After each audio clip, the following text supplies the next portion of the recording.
नमस्कार प्यारे साथियों, पीटीटी 2022 को लेकर के आज हम चर्चा करेंगे, जिसमें नवीनतम अपडेट को लेकर के बात करेंगे। और नवीनतम अपडेट अपना 1 दिसंबर को जारी हुई अधिसूचना के अनुसार है, जिसमें अपवर्ड मूवमेंट और थर्ड वेटिंग लिस्ट जो है उनमें कुछ संशोधन किए गए हैं। यानी कि पूर्व की जो तिथियां थी उनमें कुछ संशोधन है। आइए संशोधन से संबंधित ये जो बिंदु है इनको एक एक बिंदु को बड़ी बारीकी से समझते हैं।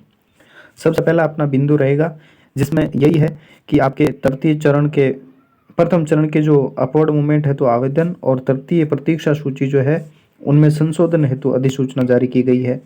ठीक है। फिर 2 नंबर अपना पॉइंट है जिसमें बताया कि जो अभ्यर्थी हैं उनके लिए अपवर्ड मूवमेंट का एक बहुत अच्छा अवसर आपको प्रदान किया जा रहा है। जिसमें देखिए, जैसे आप जो मनपसंद कॉलेज में एडमिशन चाह रहे थे वो आपको ना मिल करके अन्य मिल गई है, तो अपनी मनपसंद कॉलेज लेने के लिए आपको अपवर्ड मूवमेंट का ऑप्शन बेस्ट रहेगा। तो जो कॉलेज में जो उपलब्ध सीटें रहेगी विशेष संकाय उनके अनुसार आपकी महाविद्यालय यानी कॉलेज आपको आवंटित किया जा रहा है। ठीक है, अपवर्ड मूवमेंट के थ्रू। और देखिए, अपवर्ड मूवमेंट के लिए पात्र कौन है, तो इसमें आपके वही अपवर्ड मूवमेंट के पात्र हैं जो 10/10/2022 से 24/11 तक जिनका प्रवेश हुआ था। यानी फर्स्ट लिस्ट की बात यहाँ पे की जा रही है। ठीक है, ये आपके अपवर्ड मूवमेंट हेतु पात्र होंगे। अब अपवर्ड मूवमेंट के बाद में अगर विद्यार्थी महाविद्यालय में आपको क्या करना है, ऑफलाइन यानी व्यक्तिगत रूप से आपको वहाँ पे जाना है और अपना प्रवेश जो है सुनिश्चित करना है। और प्रवेश होने के बाद कॉलेज वाले आपको कुछ रसीद देंगे, वो रसीद आपको प्राप्त करना है और उसके बाद ही आपका जो प्रवेश है वो वैध माना जाएगा। ठीक है, ये आम बात है, आपको वहाँ से रसीद प्राप्त करना है। फिर देखिए, ये एक टाइम टेबल है जिसके तहत आपको क्या करना है कि अपवर्ड मूवमेंट हेतु आवेदन कब करना है, तो आज से ही आपको आवेदन करना है। ठीक है, यानी 2 दिसंबर से लेकर के 3 दिसंबर तक आपको करना है, यानी 2 और 3 शाम को 5 बजे तक। ठीक है, तो आज ही अभी आप अपने आसपास के जो मित्र हैं वहाँ पे जा करके आप ये कर सकते हैं। ठीक है, उसके बाद जो आपको अपवर्ड मूवमेंट के बाद जो आवंटित महाविद्यालय होंगे उनकी सूचना, यानी आपके जो कॉलेजेस होंगे, जैसे मान लो अपवर्ड मूवमेंट आपने किया और दूसरा जो आपको कॉलेज मिल रहा है उसकी सूचना, और थर्ड लिस्ट के अभ्यर्थियों को जो कॉलेज जारी होगी आवंटित होगी, इन दोनों की सूचना आपको कहाँ कितने तारीख को मिल जाएगी, 5 दिसंबर को आपको ये सूचना प्राप्त हो जाएगी। ये सूचना आपको मोबाइल नंबर जो आपने दे रखे हैं उन पे मैसेज के माध्यम से आपको प्राप्त हो जाती है। उसके बाद क्या है, जो थर्ड लिस्ट वाले हैं उनको जो फीस है ना, प्रवेश, जैसे मान लो आपको पता लग गया कि भाई जो कॉलेज आपको प्राप्त हुई है उसके बाद आपको उसमें प्रवेश लेना है, तो प्रवेश लेने के लिए आपको जो शुल्क है वो कितने रुपए देने होंगे, 22,000 रुपये आपको जमा करवाने होंगे। बैंक, ऑनलाइन या ई मित्र के माध्यम से आपको जमा करवाने हैं, जो कि 6/12 से लेकर के 8/12 के मध्य आपको करवाना है। ठीक है, 6 दिसंबर से 8 दिसंबर के बीच आपको ये जमा करवाना है। उसके बाद जो सभी अभ्यर्थी हैं उनको क्या करवाना, रिपोर्टिंग जो करवाना है, यानी आपको महाविद्यालय आवंटित हो चुका है, उसके बाद आपको आवंटित महाविद्यालय में अपनी रिपोर्टिंग देनी है, वहाँ पे जाके प्रस्तुत होना है, अपना एडमिशन जो है सुनिश्चित करना है। तो वो आपको 6/12 से लेकर के 9/12 के मध्य, यानी 6 दिसंबर से 9 दिसंबर तक आप ये रिपोर्टिंग करवा सकते हैं। ठीक है, उसके बाद आप देखिएगा कि जो प्रवेश प्रक्रिया है इसमें अगर जो आपके जितने भी डॉक्यूमेंट्स हैं उनकी आप अच्छे से जांच कर लें। सारे के सारे क्या होने चाहिए, वैध प्रमाण पत्र होने चाहिए। अगर वैध नहीं होंगे तो आपका जो प्रवेश है वो असंभव है, आपको प्रवेश नहीं दिया जाएगा। 7 नंबर पॉइंट कहता है कि अगर थर्ड लिस्ट में भी आपका सिलेक्शन नहीं हुआ है, इसका मतलब ये कि थर्ड लिस्ट में भी आपको कॉलेज आवंटित नहीं हुआ है, तो आपके केवल और केवल 200 रुपये काटेंगे और 4800 रुपये यानी 4,800 रुपये आपको रिफंड हो जाएंगे। ठीक है, लेकिन अगर किसी विद्यार्थी को कॉलेज आवंटित हो गया है और उसके बाद भी वो रिपोर्टिंग नहीं करवा रहा है, ठीक है, वे महाविद्यालय आवंटित होने के बाद भी रिपोर्टिंग अगर नहीं करवा रहे हो तो शेष शुल्क जमा नहीं करवाने पर, जैसे मान लो कॉलेज मिल गया फिर भी वो 22,000 रुपये जमा नहीं करवा रहा है, तो उसको क्या करेंगे, उसके 600 रुपये काट लिए जाएंगे और 4400 रुपये यानी 4,400 रुपये रिफंड उसको कर देंगे। ठीक है, और ऐसा तो कोई है नहीं कि कॉलेज आवंटित होने के बाद भी रिपोर्टिंग नहीं करवाएं, क्योंकि टीचर बनने का सपना आप सभी के मन में है, तो रिपोर्टिंग निश्चित तौर से आपको सभी को करवाना है। फिर भी अगर नहीं करवाते तो 600 रुपये आपके काट लिए जाएंगे और 4400 रिफंड हो जाएंगे। उसके बाद आप देखें तो प्रवेश प्रक्रिया समाप्त होने के बाद जो रिफंड जो है वो विद्यार्थी के स्वयं के बैंक खाते में आएंगे। तो आप जब फॉर्म भरवा रहे हैं उस समय आपके सारे जो डॉक्यूमेंट्स हैं, जो आपके नाम वगैरह हैं, वो खाता संख्या है, वो सही से भरें, पूर्ण सावधानी से भरें, यह आपकी जिम्मेदारी रहेगी। 8 नंबर अपना पॉइंट है कि अपवर्ड मूवमेंट आवेदकों को महाविद्यालय आवंटन की सूचना आपका जो मोबाइल नंबर है उस पर प्राप्त हो जाएगी, और आपको वहाँ कॉलेज में जाकर के आपको अपना प्रवेश कन्फर्म करना है। और महाविद्यालय आवंटन पत्र जो है, यानी आपको कौन सा महाविद्यालय आवंटित हुआ है उसका आपको प्रिंट डाउनलोड करके अपने पास सुरक्षित रखना है। फिर 9 नंबर पॉइंट में क्या कहा है कि जो तृतीय प्रतीक्षा सूची यानी थर्ड वेटिंग लिस्ट जो है, उनके जो अभ्यर्थी हैं उनको महाविद्यालय की सूचना उनके मोबाइल नंबर पे प्राप्त हो जाएगी कि कौन सा महाविद्यालय आपको मिला है। ठीक है, इसलिए अपने मोबाइल को अपडेट रखें। ठीक है, मोबाइल नंबर वही दें जो आप यूज करते हैं, चालू सिम हो वही नंबर आप यहाँ पे देने हैं, ताकि आपको सारी सूचना यहाँ पे प्राप्त हो सके। उसके बाद प्रतीक्षा सूची के अभ्यर्थी ऑनलाइन, है ना, ठीक है, स्टूडेंट लॉगिन द्वारा सभी वांछनीय दस्तावेज अपलोड करेंगे। उसके बाद आपको शुल्क की शेष राशि जो है 22,000 रुपये, वो ऑनलाइन या मित्र या बैंक के माध्यम से जमा करवाने होंगे। ठीक है, ये थर्ड लिस्ट वाले जो एडमिशन हो चुके बालकों के लिए ये बात की जा रही है। थर्ड लिस्ट वाले जो अभ्यर्थी है उनका कॉलेज आवंटन होने के पश्चात ये बातें हैं।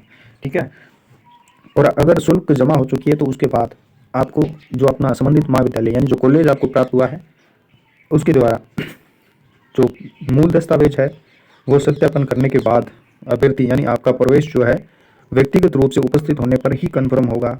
यानी जो आपको कॉलेज मिला है वहाँ जाकर के आप डॉक्यूमेंट चेक करवाएंगे, और वहाँ के जो शिक्षक होंगे, वहाँ के जो संस्था प्रदान होंगे उसके द्वारा आपके डॉक्यूमेंट्स जो वेरीफाई होंगे, उसके बाद आपका प्रवेश जो है कंफर्म माना जाएगा। उसके बाद क्या होगा कि अभ्यर्थी को जो कॉलेज आवंटन की सूचना प्राप्त हो जाएगी कि आपको आराम से आपकी कॉलेज मिल चुकी है, कोई दिक्कत की बात नहीं है। और कॉलेज आवंटन पत्र यानी प्रवेश पुष्टि रसीद कॉलेज वाला देंगे आपको। ठीक है, वो डाउनलोड करके उसका प्रिंट निकलवा करके आप सुरक्षित रख लें। ठीक है, उसके बाद क्या है कि अगर अभ्यर्थी महाविद्यालय में प्रवेश लेता है और ले लेता है तो उसके बाद अगर वो चाहे कि मुझे रिफंड चाहिए, मैं नहीं पढ़ना चाह रहा या जो भी कारण हो, तो ये लिख रखा है कि प्रवेश के बाद किसी प्रकार का रिफंड आपको नहीं किया जाएगा। ठीक है, उसके बाद अगर जानकारी अच्छी लग रही है तो चैनल को सब्सक्राइब करें। ठीक है, उसके बाद क्या है 11 नंबर पॉइंट अपना रहेगा जिसमें अपन देखने जा रहे हैं कि अपवर्ड मूवमेंट में अपवर्ड नहीं होने पर देखो सबसे इम्पोर्टेंट बात यह है कि आप अपवर्ड मूवमेंट करवा रहे हो, उसके बाद भी अपवर्ड नहीं हुआ है तो पूर्व में आवंटित महाविद्यालय में क्या माना जाएगा, आपका प्रवेश माना जाएगा। ठीक है भाई, आपने अपवर्ड मूवमेंट का लिए अप्लाई किया और अपवर्ड मूवमेंट नहीं हुआ तो आपका प्रवेश वही होगा जो पहले आपका कॉलेज आपको मिल रखा है। ठीक है, अब कुछ विद्यार्थी क्या करते हैं अपवर्ड मूवमेंट भी करवा लेते हैं। 12 नंबर पॉइंट में यही बात लिख रखी है कि अपवर्ड मूवमेंट आपने करवा लिया, ठीक है, और अपवर्ड मूवमेंट के थ्रू आपको जो कॉलेज मिल चुकी है आप उसमें प्रवेश नहीं लेते हो। ठीक है, तो उसका जो प्रवेश है पूर्व जो कॉलेज आपको मिल रखी है उसमें और नवीन जो कॉलेज आपको मिली है उससे क्या हो जाएगा, स्वतः ही निरस्त हो जाएगा और फीस भी आपकी रिफंड नहीं होगी, यानी वो कहीं का नहीं रहेगा फिर, है ना। जो कॉलेज अभी मिली हुई है उसमें उससे भी गया, और जो अपवर्ड मूवमेंट के बाद मिलेगी वो भी आपको नहीं मिल पाएगी। अगर अपवर्ड मूवमेंट होने के पश्चात आप नेक्स्ट जो कॉलेज है आपको वहाँ एडमिशन नहीं करवाते तब ये आपके सामने समस्या होगी। और अगर अपवर्ड मूवमेंट करवाते हो किसी प्रकार की कोई दिक्कत नहीं है, नवीन जो कॉलेज आपको मिल रही है उसमें आप अपना व्यक्तिगत रूप से उपस्थित होकर के प्रवेश निश्चित कर लेते हैं तो वही आपका प्रवेश माना जाएगा, कोई दिक्कत नहीं होगी। 13 नंबर पॉइंट अपना रहेगा कि कॉलेज आवंटन की जो प्रक्रिया है वो पूर्णतः ऑनलाइन है, आप सभी जानते हैं, और समस्त जो प्रक्रिया है अभ्यर्थी द्वारा जो महाविद्यालय में उपलब्ध सीटें, संकाय, विषय, अभ्यर्थी की कैटेगरी और सब कैटेगरी के अनुसार राज्य सरकार द्वारा समय समय पर जारी दिशा जो निर्देश हैं उनके अनुसार ही होती है। एक बार काउंसलिंग प्रारंभ होने के बाद आवेदन पत्र में किसी भी प्रकार का संशोधन जो है संभव नहीं है, जैसे कैटेगरी और सब कैटेगरी वगैरह में। ठीक है, 14 नंबर पॉइंट अपना रहेगा जिसमें देखते हैं कि सभी अभ्यर्थी काउंसलिंग प्रक्रिया से पहले, है ना, जांच लें कि आवेदन में जो दर्शाए गए सभी तथ्य सही होने चाहिए। ठीक है ना, और अपने संपूर्ण दस्तावेज देख लेने चाहिए क्योंकि सही है गलत है, या मतलब आपको ये करना है कि सही हो। ठीक है, सारी चीज़ें सही हो, किसी भी प्रकार की कोई गलत सूचना आपको नहीं भरनी है। और इसमें किसी प्रकार की भिन्नता अगर मिलती है तो क्या होगा, प्रवेश आपका क्या होगा, निरस्त माना जाएगा और प्रवेश शुल्क भी आपको नहीं मिलेगा। ठीक है, इसके लिए जिम्मेदार कौन है, समस्त जिम्मेदारी किसकी होगी, अभ्यर्थी की खुद की रहेगी। ठीक है, तो सावधानी से सारी चीज़ें करें, अपने डॉक्यूमेंट्स भी सावधानी के साथ रखें। ठीक है, समस्त डॉक्यूमेंट जो है वो वैध ही रखें। ठीक है, और 15 नंबर पॉइंट में क्या है कि बीएड पाठ्यक्रम में प्रवेश के लिए आपको क्या करना है, समय समय पर राज्य सरकार, विश्वविद्यालय, एनसीटी अथवा सक्षम अधिकारी द्वारा जारी आदेश लागू होंगे। जैसे अभी सर के द्वारा देखिए, प्रोफेसर शिशुपाल सिंह बहादुर जी द्वारा ये अभी सूचना जारी करके आपको नवीनतम संशोधन की जानकारी दी गई है। तो इसी प्रकार से आपको क्या होंगे, आदेश जो है, नवीनतम अपडेट जो है लागू होते रहेंगे, ये आपको मानने रहेंगे।